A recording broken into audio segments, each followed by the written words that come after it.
Start the clock. Good afternoon. At the tone, time will be Real time.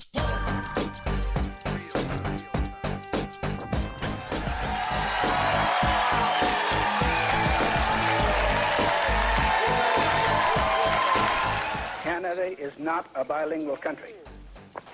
We have been led to believe that it is. It has been taught in our schools, but it is not a bilingual country.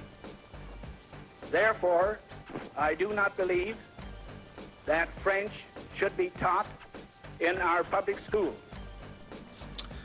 Have you ever wondered why Canada's Prime Minister must speak not only French, but French first when he makes a speech from the White House in the United States of America?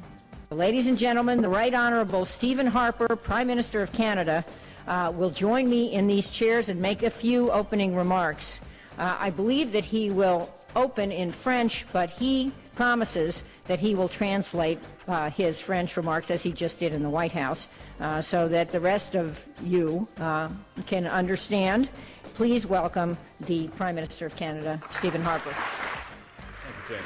Je suis ici pour le sommet des chefs nord-américains pour discuter de... Doesn't that bother you? Or have you ever asked yourself why is such an absolute that all of our children must be schooled in French immersion in Canada? Or have you ever wondered why it is that our federal government has a bilingual mandate for all its federal offices in all provinces across Canada? Well, except for the province of Quebec, that is, where we all know English is not necessary. It's French only, of course, as bilingualism does not exist there at all. Doesn't any of this make you wonder?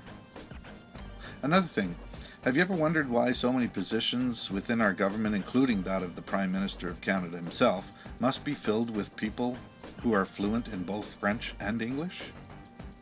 Given all of this, one would think this country were filled with French people needing all kinds of emphasis on the rest of the citizens in the country knowing French. That may be the ultimate dream, but it's definitely not the reality.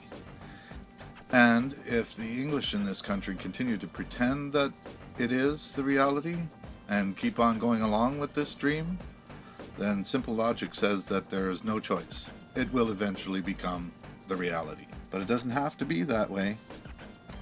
Let's look at the actual numbers and facts, which seem to show something completely different. The facts say we are being duped. We are being taken for a long ride on a short pier. We are being made to believe that this country needs all of this, if I may use the term Frenchness, when in fact, when we look at the actual numbers, we can very clearly see that this idea of scrambling around trying to learn French is just not warranted and simply not necessary at all. Just look at the actual 2011 census numbers. Here we have all the provinces listed, and we can see each individual province has a very small number of people who speak only French. Going down the list, we see Newfoundland and Labrador, 0.0%.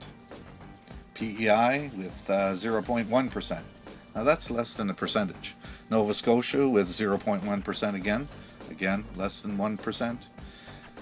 Note that even the one and only officially bilingual province in Canada shows a mere 9% French-only statistic.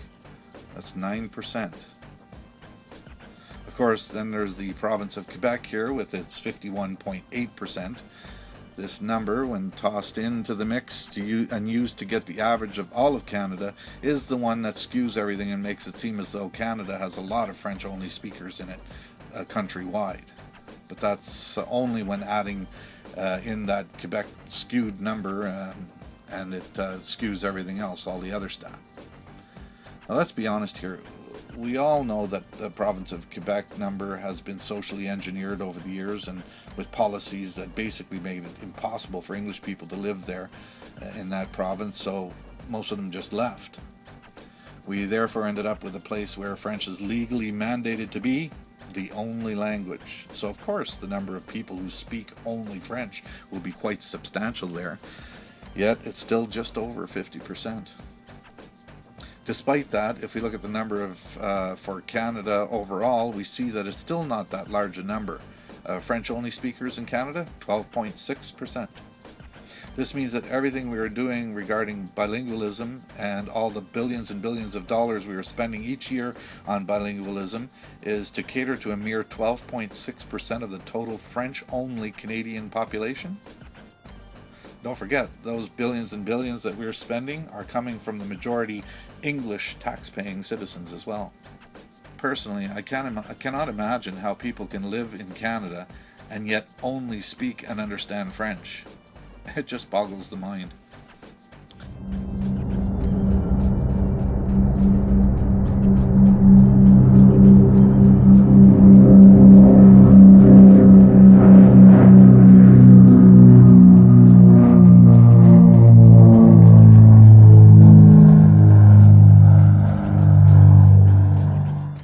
It makes me want to remind everyone that Quebec is just a province inside the country of Canada, which happens to be a country that has English as its common language, and yet these people cannot speak the common language in their own country?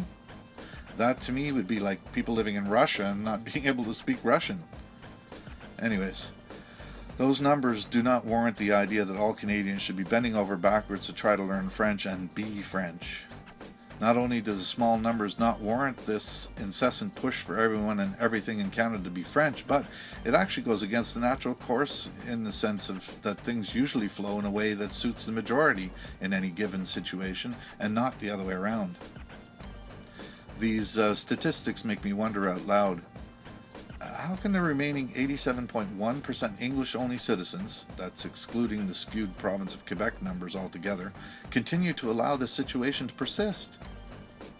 We must realize that there really is no need for our children to be forced into French immersion if we, the majority Anglophones, decide that, no, French is just not necessary. After all, we've been there and done that. We bought the tickets to the show and the production turned out to be something other than what we were told.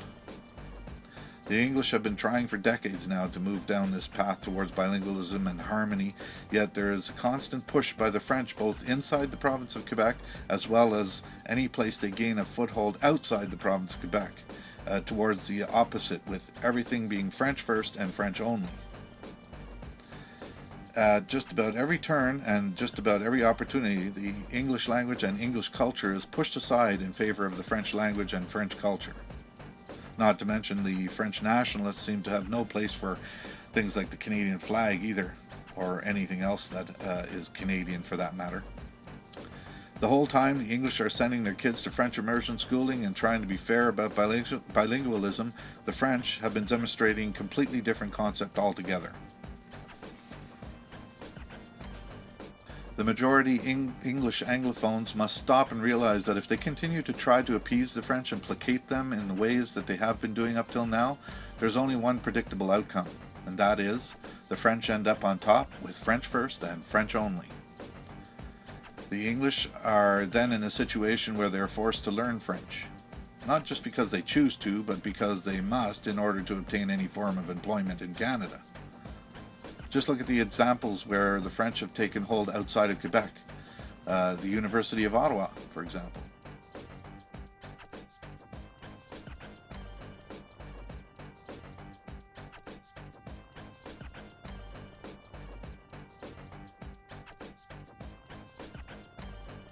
It's supposed to be a bilingual university in Ottawa, Ontario, which would be acceptable, but one would think that since it's a bilingual university within the province of Ontario, a province with a 86.3% dominant English population, then things would be bilingual but with English first. Nope, not so. It's actually French first and French dominant. English is actually frowned upon. I don't see why having a strong French presence means no English presence. When my faculty is dealing with me exclusively in French and I am an English student in English literature, then I don't understand why I can't be served in my own language. In the cafeteria. And elsewhere on campus, we do have a largely French staff, and students on campus I think will attest to that. And at times it can be difficult even to communicate with your academic advisor, let alone order a sandwich. The thing to be aware of is that the French are waging an age-old battle. This battle started in 1759 and moved through the ages. It has seen the days of the Quiet Revolution, the 2 failed attempts to separate Quebec from the rest of Canada, and a long stretch of time with license plates staring us in the face that read, Je me souviens. The sooner the English majority in this country wake up to the reality that the French have a completely different way of looking at all of this, the better. This reminds me of the quote I read in a book recently. For those who play these 2 games and understand the subtle nuances and major differences between them, you will find the quote very poignant. It goes as follows. Within this age-old battle for Canada, the French are playing chess while the English are playing checkers. Somehow we must awaken the English majority in this country and compel them to take this situation much more seriously. Wars for control of countries do not always have to do with weapons and bloody battles out in some cold field somewhere. No, not at all. Countries have been and can be taken over in much more subtle and conniving ways. And folks, this is exactly what's happening to Canada right now. If the majority English Canadians do not stand up and come together against this Frenchification soon, they will find that, just like the University of Ottawa and the small eastern townships, it will not be some bilingual dream they were told to expect. No, it will be a French first, likely French only, and where the English language has been relegated to a secondary, less significant status.